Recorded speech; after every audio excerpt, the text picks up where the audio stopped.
Običajno svoje nastope začenjam s tem, da obljubljam, da bom ostal v okviru zastavljenega časa, ampak starejši sem, manj mi to uspeva, če sem prav iskren, tako da me kar opozorite, ko se bo bližal čas zaključka. Moja tema je pravzaprav na nek način pomembna, je pa bila velikokrat prezrta. Pomembna je pravzaprav zato, ker je kmečko prebivalstvo najštevilčnejše prebivalstvo in vse ekonomske ali socialne razmere in tegobe tega prebivalstva so pravzaprav nacionalni problemi in nacionalne tegobe. Samo današnje predavanje bom razdelil v nekaj sklopov. Najprej bom poskušal pravzaprav povedati, kaj 19. stoletje stališča kmetijstva pomeni, kako se umešča v siceršnji razvoj. Potem se bom seveda spustil na lokalno raven in povedal nekaj o tem, v čem se to kmetijstvo tukaj na Loškem razlikuje od slovenskega povprečja in v čem se pravzaprav ujema. Potem bom prišel na eno stvar, ki je običajno bila v starejšem zgodovinopisju, recimo srednjeveško zgodovinopisje je to še upoštevalo, medtem ko novejšo zgodovinopisje pa niti ne, in to je vloga večjih kmetij na podeželju. Zakaj so pravzaprav te kmetije bile pomembne in zakaj jim je starejša literatura na nek način delala krivico.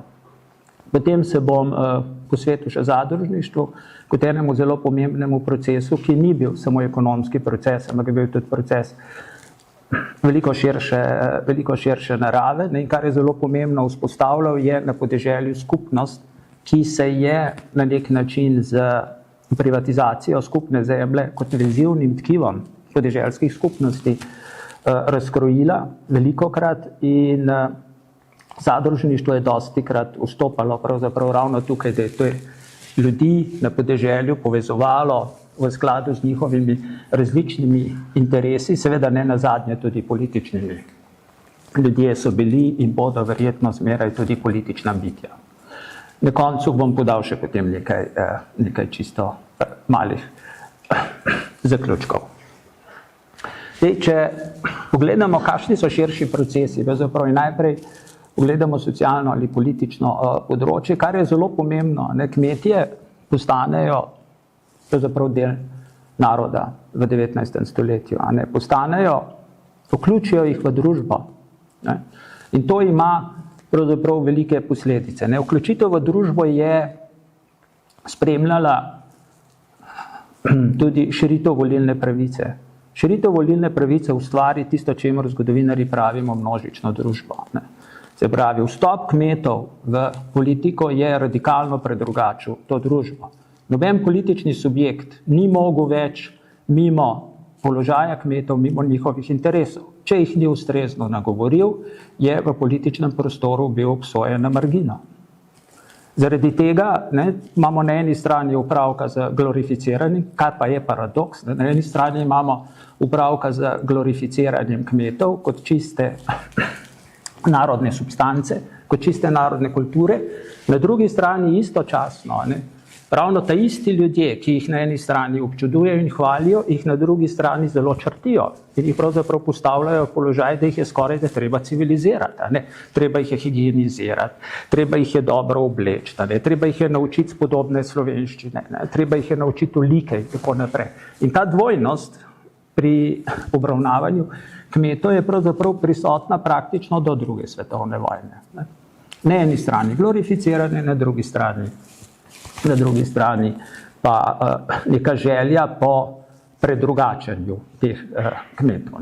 In zdaj temu procesu, se pravi predrugačenja kmetov, postavljanja na neko drugačno osnovo, rečemo proces ekonomske in socialne modernizacije. Ko rečemo socialna modernizacija, to pravzaprav pomeni pomeščanje na nek način. Že te protagonisti, ki so jih na eni strani upevali, na drugi strani so jih pa želeli povsem spremeniti in preobraziti, so izhajali praviloma iz meščanskih krogov. Res, da so bili v prvem rodu iz kmečkega rodu, ponavadi, vendarle so to svojo kmečkost počasi pozabili in se navzeli nekih drugih drugih navad. In njihova želja je bila pravzaprav kmeta spremeniti v socialnem področju neke vrste podeželskega meščana. Na ekonomskem področju je zopet vnos ene druge kategorije in to je, da ne bi kmet postal podjetnik. Se pravi, kmet kot samostojen gospodarski subjekt naj bi deloval po podjetniškem principu. Oboje je bilo pravzaprav povezano z izobrazbo. Zato je tako ogromen poudarek v 19. stoletju na izobrazbi. Res, da so tudi kmetje se postopno vključevali tudi v šolski sistem in tudi počasi postajali bolj izobraženi, ampak zanašati se samo na proces vključevanja v šolo, to je bil preveč dolgoročen cilj. Tukaj ne bi bilo moč doseči v kratkem času veliko, zato je ogromen poudarek na različnih neformalnih oblikah izobraževanja, ki jih na eni strani spodbuja oblast preko okrajev podobnega, na drugi strani se to kaže v postopnem naraščanju tiska, ki je namenjen za kmete, kar je seveda pomenilo, da so te kmetje tudi že pismeni in da lahko konzumirajo vse te članke. In te časopisi so polni nasvetov na eni strani, kako dobro gospodariti ali umno gospodariti, kot so rekli, in na drugi strani seveda tudi gradijo podobo, kakšna naj bo v socialnem pogledu kmeta. Vzpostavljajo. In bolj se bližamo koncu 19. stoletja, ali gremo proti drugi svetovni vojni, lahko govorimo, da počasi nastaja že pravzaprav eksplozija tega tiska. In penetracija medijev je pravzaprav precej velika. Težko je za različne časopise to ugotavljati, ampak recimo Slovenec kot časopis, ki je definitivno bil eden od najbolj razširjenih na podeželju, Dnevnik, se je hvalil, da vsako številko preberejo 4 ljudje. To pomeni, da če so imeli, naklada je bila tudi za današnje čase enormna, v določenih trenutkih se je bližala skoraj 100 000, pomeni praktično, da so segli tako rekoč v zadnjo hišo, kar je pravzaprav izjemen vpliv in s tem seveda tudi njihova vloga v samem tem, recimo temu v hecu, civiliziranju kmetov v ekonomskem in socialnem smislu je bila velika in neprecenljiva. Vendarle pa je to vprašanje zastavljalo številne dileme. Na načelni ravni ni bilo človeka, ki bi oporekal temu, da se more kmetijstvo in kmetje kot poseben socialni in gospodarski sloj modernizirati. Vendarle se je zastavljalo temeljno vprašanje, kako financirati investicije, ki so nujno potrebne za vsako modernizacijo. Zato in to je eno ključnih vprašanj, ne samo kmetijstva, ampak seveda tudi celotnega slovenskega prostora v 19. stoletju, kako financirati gospodarsko in socialno modernizacijo. Treba je bilo povečati, če tako rečemo, donos na vloženo delo in donos na vložena sredstva. Kako za čim manj dela doseči čim več. In to pa ni bilo vprašanje, ki bi ga bilo možno rešiti v kratkem času, ampak se je reševalo na dolgi čas in to ni bilo nekaj, kar bi se naenkrat uvedla neka reforma. To so bili majhni, drobni koraki, ki so jih na eni strani gradile državne institucije preko kmetijske politike ali predvsem v času Habsburške monarhije je to pristojnost na lokalni ravni, na ravni dežele in pa seveda tudi na nižji ravni, na ravni okrajev. In pa temu, če rečemo temu neformalnemu delovanju različnih društev, od različnih kmetijskih društev, kmetijskih družb, kot sem rekel prej, časopisov, ali pa kasneje potem zadružnega sistema, ki sploh vzpostavi eno drugo obliko družbenega sodelovanja. In ta problem financiranja je pravzaprav večen in tudi v času do druge svetovne vojne ni razrešen, je deloma olajšan, vendarle pa je ves čas akuten. Naslednji problem, ki ga lahko predstavimo v neko vprašanje, In jaz mislim, da je aktualno tudi danes, kdo je pravzaprav kmet. Kajti, če hočeš oblikovati neke politike, potem moraš vedeti, komu so te politike namenjene. Ne? Tako v javni percepciji, tako v 19. stoletju ali potem v času med obema vojnama so zelo težko ločili med kmeti pa podeželskim prebivalstvom. Pa to sta dve različni kategoriji. Ne? In tega spraševanja je bilo ves čas, dilema pravzaprav ni bila razrešena, če tako malo bolj naokroglo rečemo, recimo, da na ozemlju današnje Slovenije je bilo v 19. stoletju okrog 180.000 kmetov.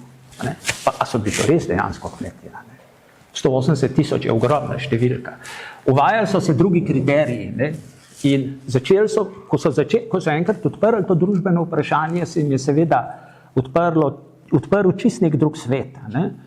In potem so morali oblikovati merila, v čem presoje, kdo bo kmet. Ne? In na koncu se je praktično in seveda tudi pragmatično uveljavilo merilo, da tisti posameznik na podeželju, ki ustvari večino dohodkov iz kmetijstva, se lahko smatra za kmeta. Ne?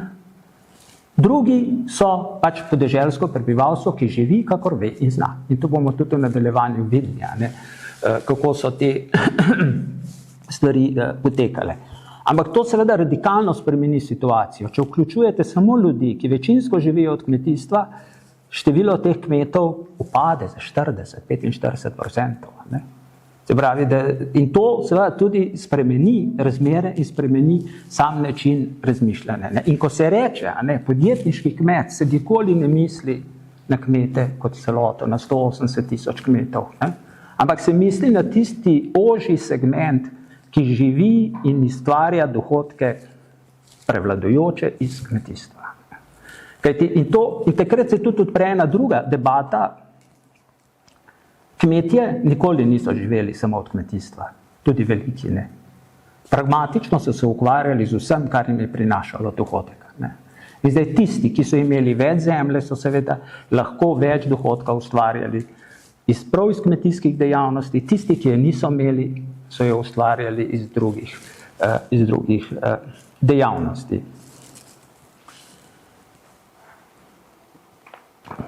V čem je? V čem so škofjeloške razmere odstopajo od slovenskih razmer? Ena najbolj močnih točk, kjer izstopa, je seveda prevlada srednjih kmetij. To je pravzaprav območje, kakršnega, lahko mirno rečemo, kakršnega so si želeli, da ne bi bilo splošno prevladujoče. Se pravi, da na podeželju obstajajo, temu se danes rečejo družinske kmetije, takrat temu niso rekli družinske kmetije, ampak srednje kmetije, ki bi imele dovolj delovne sile, bi jo morali nekaj sicer še najemati, v obliki hlapcev ali pa občasnega najema, kar se je običajno opredeljevalo kot mlinarstvo. In tudi je tako velika kmetija, da omogoča določeno specializacijo. Ta prevlada je seveda lajšala položaj kmetov kot takih in je tudi lahko potem spodbudila, kot bomo videli v nadaljevanju, tudi en večji razmah zadružništva. In še druga zadeva, ki zelo odstopa od slovenskega prostora, je seveda zaradi naravnih danosti, sorazmerno visoka zastopanost pašnikov, travnikov in pa seveda gozda. In s tem je tudi opredeljeno, da tisti, ki živijo od kmetijstva, dejansko ustvarjajo večino dohodka iz gozda in živinoreje. In to je neka dolgoročna stalnica tega območja, ki je bila prisotna že prej, že v 18. stoletju in je seveda prisotna tudi v 20. in 21. stoletju. Na Loškem, in tudi pridemo do neke podobnosti, lahko pravzaprav opazimo nekaj, kar je tudi v nasprotju z nekim starejšim zgodovinopisjem, ki je kmete običajno obravnavalo kot neke trpne predmete zgodovine. Ampak kmetje niso bili trpni predmet zgodovine, kmetje so bili še kako aktivni in še kako gospodari svoje usode. In že to, kar je uradna statistika beležila, kaj vse so pravzaprav počeli, kar se združuje pod pojmom domača obrt. Kmetje so bili strašno pragmatični in podeželsko prebivalstvo ravno tako. Če je bila priložnost, so se lotili vsega. Vse, kar je prinašalo dohodek, je bilo koristno. Učili so se ob delu, lahko temu ekonomistično rečemo, da so ekonomizirali svoj prosti čas, ker hkrati na večini teh kmetij v tem širšem smislu, zlasti pa na manjših kmetijah so statistični izračuni kazali, da so ljudje podzaposleni, da imajo po 40-50% razpoložljivega delovnega časa na letni ravni prostega. In ta delovni čas se je namenil pravzaprav različnim stvarem. Na eni strani je na najpomembnejših kategorij za podeželsko prebivalstvo je bilo najemniško delo. Seveda, kje so delali? Na večjih kmetijah, kje pa bodo drugje delali. Potem domača obrt. To je neverjeten seznam. Težko je pravzaprav vse našteti, kaj vse je statistika na tem področju beležila v različnih obdobjih. Zdaj tukaj v starejših obdobjih, do prve svetovne vojne, so od platnarstva, metlov, glavnikov, škafov, košev, čipk, ogla in še marsičesa drugega. Kasneje, že proti koncu 19. stoletja sporadično, zlasti v obdobju med dvema vojnama vstopi na veliko še čipkarstvo. Tako naprej, ki sploh postane ena od dejavnosti, ki jo na eni strani načrtno promovirajo in združuje kmečko delovnost, na eni strani sposobnost učenja in na drugi strani umetniško dejavnost, ki jim dajejo že načrte, kakšne čipke naj izdelujejo. Preide na neko bistveno višjo fazo in ob koncu 19. stoletja je seveda še izseljevanje. Samo izseljevanje je v Škofjeloškem okraju relativno manjše kot v drugem delu slovenskega ozemlja, ampak vendarle tako kot drugje velja, da in tukaj spet pridemo do nekega mita, da je izseljevanje ustavila Prva svetovna vojna. V skladu z miti, da je Krek, ki je tukaj iz teh krajev ustavil izseljevanje, pa zadružni sistem, to ne bo držalo. Zato, ker višek slovenskega zadružništva pred Prvo svetovno vojno je dosežen tam v letih 10-12. Istočasno je pa najvišja stopnja izseljevanja iz slovenskega prostora leta 1913. Tako da tukaj so te ukrepi bili pomembni, vendarle pa v tem oziru niso prinašali tega, kar nekako kroži mit v slovenskem prostoru. Vloga večjih kmetij na podeželju. Če gledamo starejše zgodovinopisje, je tukaj pozornost po eni strani zaradi ideologije, na drugi strani seveda tudi zaradi te idealizacije, ki je kmetov kot takih, ki je pravzaprav potem prezrla to njihovo notranjo razslojenost in je težko ločevala med kmečkim in podeželskim prebivalstvom. To starejše zgodovinopisje se v glavnem ukvarja s prekarno vlogo podeželskega prebivalstva, ki jih opredeljuje kot kmete in pa njihove težke razmere in velike kmete umešča v ta kontekst kot neke izkoriščevalce. Poglejte na eni strani literaturo, in potem seveda tudi politično ocenjevanje zlasti v času po drugi svetovni vojni. Ampak vloga večjih kmetij na podeželju je bila veliko večja in je bila zelo, zelo pomembna. Na eni strani so to bile kmetije, ki so bile sposobne investicij in ki so bile sposobne preobraziti kmetijstvo, in na drugi strani so lahko z nekaj izobrazbe, z nekaj investicijami pravzaprav postale nosilke podjetniškega gospodarjenja. In dejstvo je, da nosilci različnih kmetijskih društev, zadrug na podeželju, so praviloma srednji ali pa večji kmetje, ne tisti drobiž. Drobiž ni potreboval veliko, da je zadostil svojim interesom. In ravno tukaj, ko imajo gozd, ko imajo živinorejo, vsi zagotavljajo dolgoročno stabilen dohodek. Nihajo sicer cene, vendarle so relativno stabilne in s tem tudi predvidljive, tako da lahko investirajo in imajo neke stalne dohodke in s tem tudi odplačujejo te investicije, ki so ponavadi bile financirane s posojili. In kar je tudi zelo pomembno, veliki kmetje ustvarjajo trg dela na podeželju. To, kar je bilo zelo pomembno, množica drobnih kmetov ali pa kmečkega prebivalstva, ki je imela po 50% svoje razpoložljive delovne sile nezasedene, je morala nekje dobiti sredstva za preživljanje. Eno je bila domača obrt. Ampak tu so zopet stopali v neke določene verige, ki so bile manj predvidljive in tako naprej. Najbolj predvidljivo je zaposlovanje pri večjih kmetih. In to je zelo pomembno. To poznamo pod hlapci, dekle in seveda je bil njihov položaj izjemno slab. Tudi ni bil reguliran, odvisen je bil od ljudskega prava, tako naprej. Odvisen je bil od dobre volje posameznika, zlasti na starost, ko imamo najbolj znameniti hlapec Jerneja, ki točno to vprašanje naslavlja. Neregulacije položaja tega dela prebivalstva na podeželju. Ampak te kmetije so bile že tako velike, da so zlasti v času sezone nujno potrebovale dodatno delovno silo. Ni bilo mogoče desetine hektarjev travnikov pokositi brez dodatne delovne sile.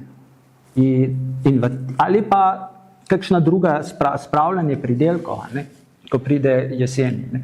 In takrat je prišlo seveda do najemanja delovne sile in to je bilo na podeželju zelo pomembno in je tudi omogočalo marsikomu neko dolgoročno preživetje ali podeželskemu prebivalstvu, kot jaz rečem, ali pa pravzaprav tem drobnim kmetom. Pomemben je še en drug vidik, zakaj je njihova vloga pomembna. Ker oni že proizvajajo na svojih kmetijah določene presežke, ki jih morajo prodati.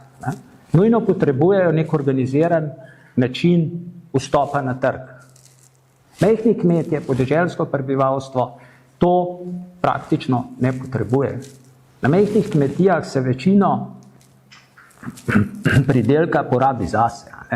In to poveže en preprost podatek, ki sicer ni iz časa pred Prvo svetovno vojno, ampak iz časa pred Drugo svetovno vojno, razmerja pa niso bistveno drugačna. To, da se v Sloveniji je v povprečju pridelalo 500 kg krompirja na osebo, pa ni človeka, ki lahko 500 kg krompirja na leto poje, pove pravzaprav vse, kaj je bila temeljna preokupacija večinskega dela majhnih kmetov in podeželskega prebivalstva, prehrana. In to so na tistih majhnih kosih zemlje pravzaprav uspeli narediti, ker večjega pravzaprav niso mogli. In ker je interes radikalno drugačen, je razumljivo, da so veliki kmetje, srednji, veliki kmetje ali pa zelo veliki kmetje, temu, kar so včasih rekli gruntarji, tisti, ki imajo dovolj ekonomskega potencijala, da postanejo tudi aktivni nosilci vse modernizacije in pa seveda tudi samega zadružništva, kar je običajno v starejši literaturi zelo prezrto. Tukaj bom sam pokazal nekaj primerov kmetij s preloma stoletja, ki so na nek način lahko en primer. In tukaj vidimo prvič, kako so te družine nekje v povprečju, slovenskem povprečju. Povprečna slovenska družina v prelomu stoletja, pa še v času do Druge svetovne vojne, je imela nekaj več kot 5 članov. Niso to neke velike družine, tako imenovane Kinderfabriken, katere so v 19. stoletju tako jih obtoževali. Zelo premišljena. Se pravi, govorimo o 2, 3, maksimalno 4 otrocih. kar je seveda postavlja zadevo v nekoliko drugačna luč. Seveda so te kmetije na nek način netipične tudi v slovenskem prostoru, netipične tako zaradi velikosti, netipične seveda tudi zaradi svoje strukture, ampak zelo dobro ponazorijo pravzaprav to, kar sem vam prej razlagal. Se pravi, na eni strani gozd, na drugi strani živinoreja in pa že počasno vstopanje izven dejavnosti samega kmetijstva, kot ga vidimo pri primeru kmetije Možina, ki si že naredi mlin in žago, in jaz sem prepričan, da pravzaprav večina, da njemu je bilo postajalo kmetijstvo čedalje bolj vzporedna dejavnost, in da mu je večino dohodka prinašalo mlinarstvo in žagarstvo. Seveda taki kmetije, ki imajo, kot jih ima kmetija Prezelj, 27 govedi, 20 ovac, 6 prašičev. Ta kmetija definitivno potrebuje organiziran sistem, da lahko vstopa na trg. Sama ne bo prišla nikamor. In ni presenečenje, da so potem ravno taki kmetje nosilci in voditelji zadružništva v slovenskem prostoru in pa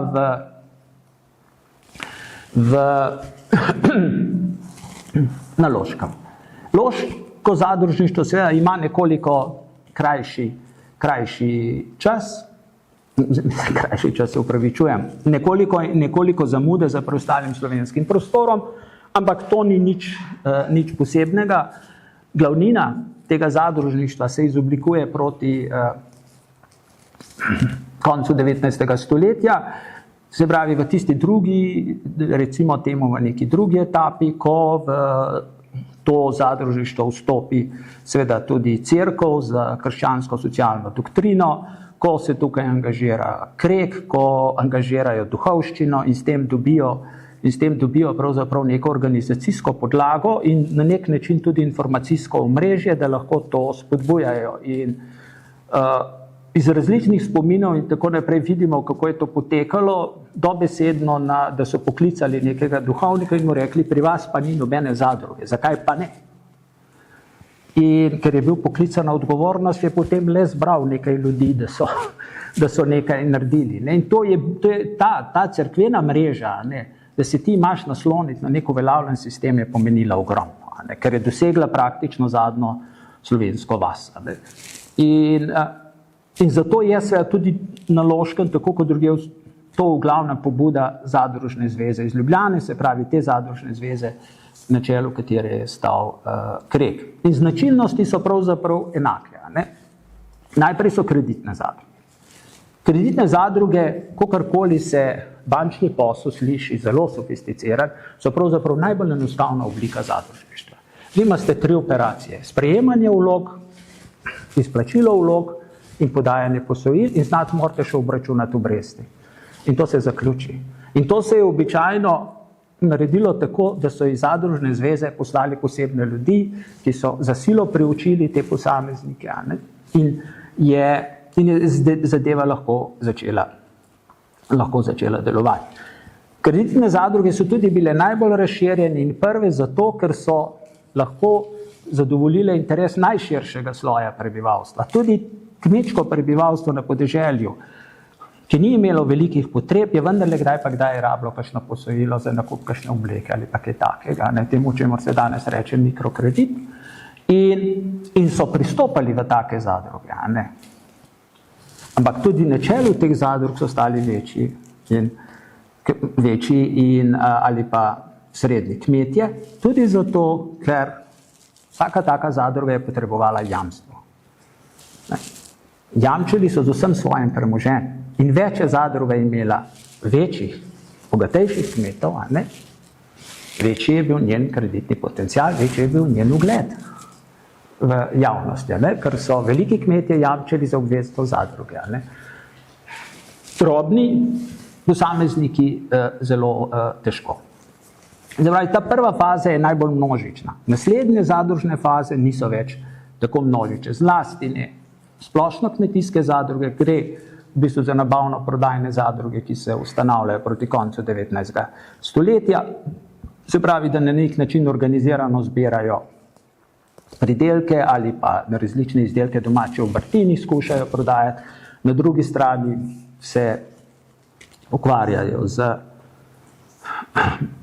nabavo artiklov, ki jih potrebujejo ljudje na podeželju skupaj in s tem zaradi ekonomije obsega pridejo do nižje cene. Ne.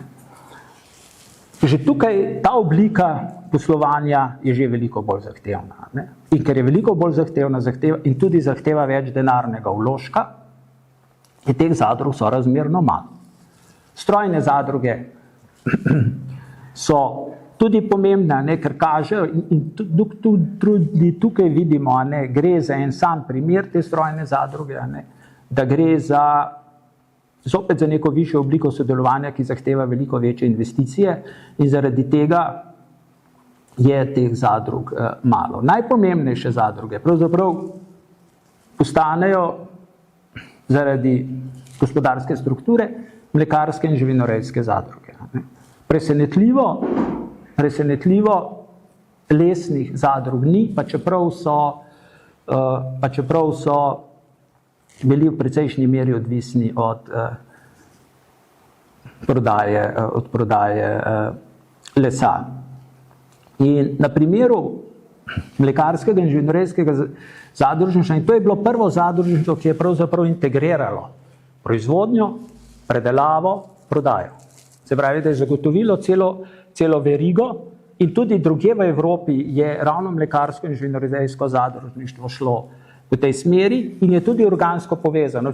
Vi morate poskrbeti tudi za izvor surovine. Torej, če nimate primerne živine, ne morete imeti primernega mleka. In to živino morate pravilno oskrbovati, zato da dobite pravilno. In to sta te dve obliki zadružništva zelo povezani. In tukaj se kažejo vsi te problemi zadružništva. Zato, da imate mlekarno, potrebujete veliko več kapitala. Potrebujete veliko več znanja in potrebujete veliko širše poslovno omrežje. In tega ni mogoče zgraditi in dobiti naenkrat. Ne? In tudi tukaj se pokaže, da člani teh zadrug so običajno srednji in večji kmetje. Se pravi, tisti, ki imajo 20-30 glav živine in ki si lahko pravzaprav to že privoščijo ali pa se ukvarjajo s prašičerejo in nujno potrebujejo neko obliko zadružne klavnice in predelavo tega. In tu najprej pride do tega. Je pa problem kapitala, ki je eden od kroničnih vprašanj celega 19. stoletja. Pokažejo pa ravno te oblike zadružništva, da je mogoče postati potem tudi pomemben akter na trgu. Če so bile zadružne zveze pomemben akter na denarnem trgu, mlekarske in živinorejske zadruge pokažejo, da ste lahko tudi na drugih področjih akter na trgu. Mlekarska zveza na ravni dežele Kranjske kmalu pravzaprav dobi en precej dominanten položaj v oskrbo z mleka tedanjega avstrijskega Primorja, istrskih mest in tako naprej. In to se do prve svetovne vojne oskrbuje. In tudi iz Loškega gre to mleko proti Trstu, proti Puli in tako naprej. In zato je tudi ena sorazmerno zgodnja ustanovitev Loške mlekarne, ki poveže te potenciale tega področja in jih potem usmeri na trg. To je ekonomska vloga. Zelo pomembna vloga teh zadrug je izobraževanje.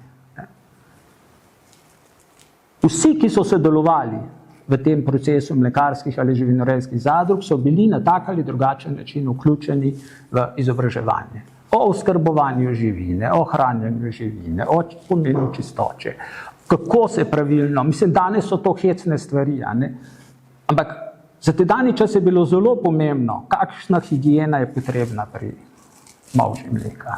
Kakšno higieno in kakšno temperaturo morajo zagotoviti pri tem mleku, da se ne okuži na poti do mlekarne in podobno. Množica nekih majhnih, drobnih korakov, ki če so bili uspešni, so dali izjemno dober rezultat. Ampak običajno je prihajalo do teh nihanj ravno v teh vmesnih poteh.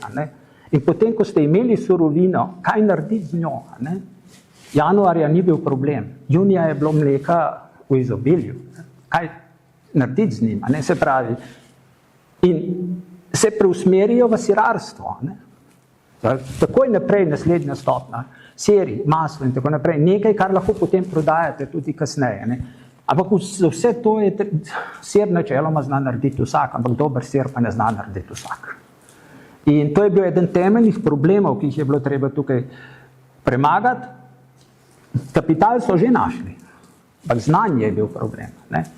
In to znanje se je počasi pridobivalo. Nekaj skozi šolo, nekaj skozi učenje ob delu, zato so s tem povezani tudi polomi. In ena takih anekdot je, da so se iz te mlekarne siri pokvarili že na poti do potrošnikov, ne? In potem so seveda zabredli v hude težave. Ampak počasi in na dolgi rok so se stvari urejevale. Če zaključim, ker sem seveda po svoji navadi že presegel, bi pravzaprav samo zaključil z nečem, kar je splošna značilnost kmetov ali pa kmetijstva kot takega, in to je ta sezonskost. Ne? Mi velikokrat, in pa tudi dolgoročnost investicije. Ne? Investicije v kmetijstvu so dolgoročne. Če vi jeseni zasejete njivo, lahko dobite pridelek kvečjemu avgusta drugo leto. Ne? Se pravi, to je ena takih zadev, ki je zelo pomembna v kmetijstvu, in zaradi tega je bil na podeželju in med kmeti ves čas nek trajen vtis denarnega pomanjkanja. Ne. In tudi v tem socialnem pogledu so bili kmetje varčni, kajti samo z varčnostjo se lahko ta sezonska nihanja in cenovna nihanja pravzaprav preživeli. Res pa je, da je včasih ta varčnost že zahajala v pregovorno skopost, ne, ki naj bi bila sploh značilnost kmečkega značaja, sploh pa na Gorenjskem. Hvala lepa.